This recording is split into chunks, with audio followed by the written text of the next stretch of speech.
Para los que acaban de sintonizar esta noticia, desde hace un tiempo se ha intensificado el desabastecimiento en Venezuela. La gente tiene que hacer fila durante horas para conseguir leche, pero en polvo porque la otra no se consigue.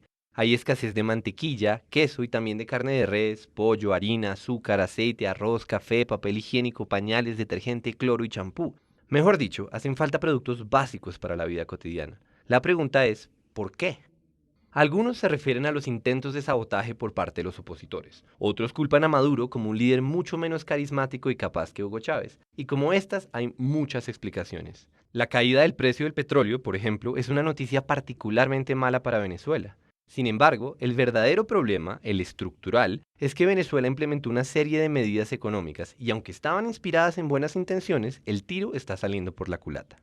Pero antes de hablar de medidas económicas, pongámonos en contexto. Cuando los expertos dicen que la economía venezolana está fallando, la idea de fondo es que Venezuela, en lugar de economizar recursos, los desperdicia.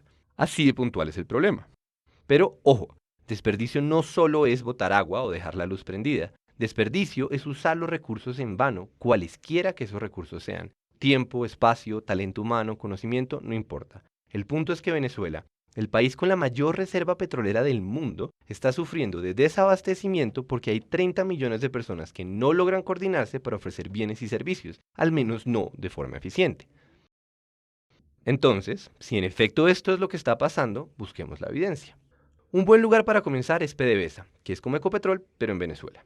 Por extraño que parezca, además de extraer petróleo y venderlo en el exterior, PDVSA importa alimentos para distribuirlos como parte de su misión de abastecer al pueblo venezolano. No es que esto esté mal en sí mismo, ni tampoco que este hecho pueda explicar el desabastecimiento, pero es muy diciente que una petrolera sea la entidad elegida para entregar alimentos. Ahora piensen en la burocracia en Venezuela. Por ejemplo, para importar productos hay que comprar dólares, pero resulta que en Venezuela el Estado es el que vende dólares y entonces hay que pasar por un proceso burocrático que puede durar meses antes de importar cualquier cosa.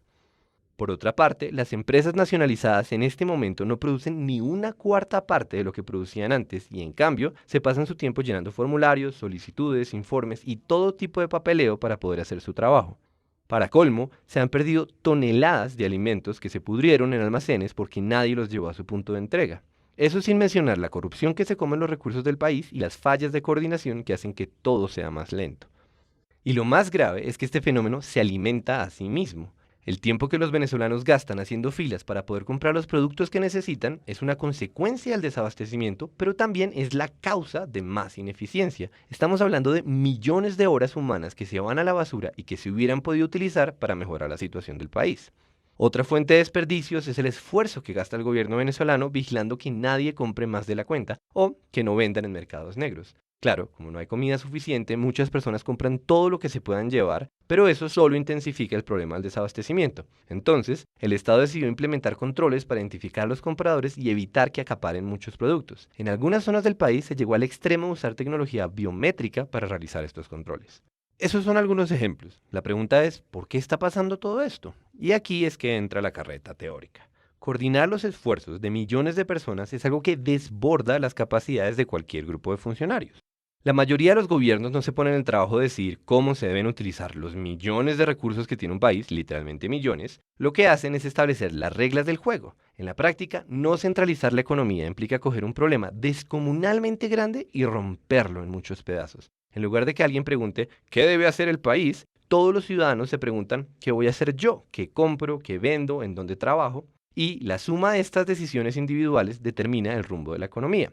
Pero, y este es un gran pero, para que esta estrategia funcione, la gente necesita comunicar información constantemente. Información del tipo, alguien debería llevar este pescado a la ciudad, o yo traigo madera, y también preste para acá que yo arreglo barcos. La clave del mercado como mecanismo para economizar recursos está en que son los precios los que informan a la gente de lo que está pasando. Pérdidas y ganancias, en un sentido puramente económico, son indicadores de eficiencia o de ineficiencia. Entonces, sin pedirle permiso a ninguna autoridad centralizada, cada individuo toma sus propias decisiones. Esas decisiones afectan los precios y los precios comunican esa nueva información para que otras personas puedan tomar otras decisiones.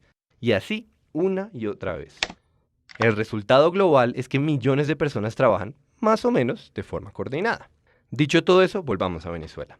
Resulta que, en los últimos años, Venezuela pasó de tener una economía coordinada por precios a una economía centralizada. Aquí es que aparecen las medidas económicas. Lo primero fue ponerle un precio fijo a los productos que ahora escasean y ponerle un precio al dólar. Esto comenzó en el 2003. La idea era que todos los venezolanos, ricos o pobres, pudieran comprar los productos de la canasta familiar y que la moneda venezolana se mantuviera fuerte con respecto al dólar. Obviamente, el gobierno trató de fijar precios, comillas, justos, pero la gracia de los precios es que se adaptan a lo que está pasando mucho más rápido de lo que se puede enterar un funcionario del Estado. Y lo que está pasando, o lo que habría de pasar, fue inflación.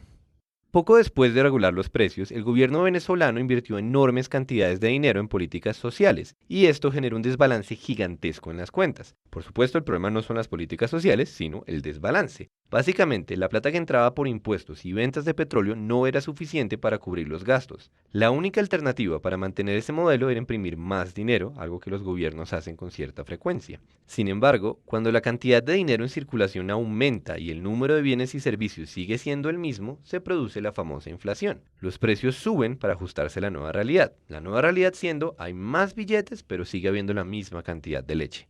Pero, como estaban controlados, en lugar de subir, los precios se convirtieron en cifras absurdas.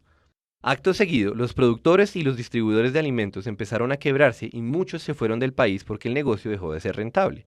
La producción se cayó en cuestión de unos años. Entonces, el gobierno se dedicó a nacionalizar buena parte de las empresas, algunas porque quiso y otras porque había que subsidiar los costos de producción.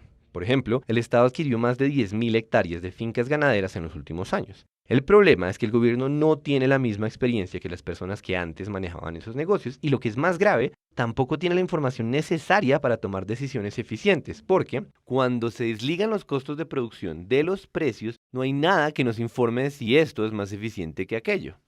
Básicamente el país comienza a navegar a ciegas. Todo se hace con burocracia, con indicadores, con instrucciones centralizadas que llegan demasiado tarde. Ahí tenemos una buena parte de la explicación. La otra parte, o por lo menos otra muy grande, fue la caída de las importaciones.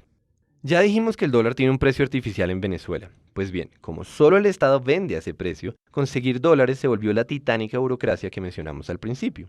El gobierno debe elegir a quién se los da y con qué propósito, porque a ese precio no le alcanzan para todos. Y como si fuera poca cosa determinar cuál es la mejor manera de gastar esos dólares, o sea, el clásico problema de tener una economía centralizada, además, el gobierno debe partir de la desconfianza porque existen demasiados incentivos para la corrupción. Está el mercado negro, que también es una consecuencia de regular los precios. Piensen que todo aquel que logra comprarle al Estado un dólar o un pollo puede revender esas cosas, pero mucho más caras. Y por otro lado está la dificultad de controlar que nadie se robe los recursos públicos. Para que se hagan una idea de la dimensión de este problema, el gobierno reconoció que se han perdido al menos 25.000 millones de dólares por culpa de la corrupción. Entonces, ni modo, ahora Venezuela debe invertir una enorme cantidad de recursos para asegurarse de que otros recursos, como los dólares, se usen de forma adecuada. Eso implica supervisar las importaciones, vigilar los procesos de producción y controlar el comportamiento de los ciudadanos. El resultado, más desperdicio y más ineficiencia. Y con esto volvemos a la idea inicial. Como habrán notado, esta historia tiene una moraleja bastante reciclada a estas alturas del siglo XXI, y es que debemos distinguir entre los ideales que inspiran una serie de medidas económicas y las consecuencias de esas medidas, por ejemplo, el desabastecimiento. Después de todo, no son los ideales los que nos dan de comer, sino el modo en que usamos los recursos que tenemos.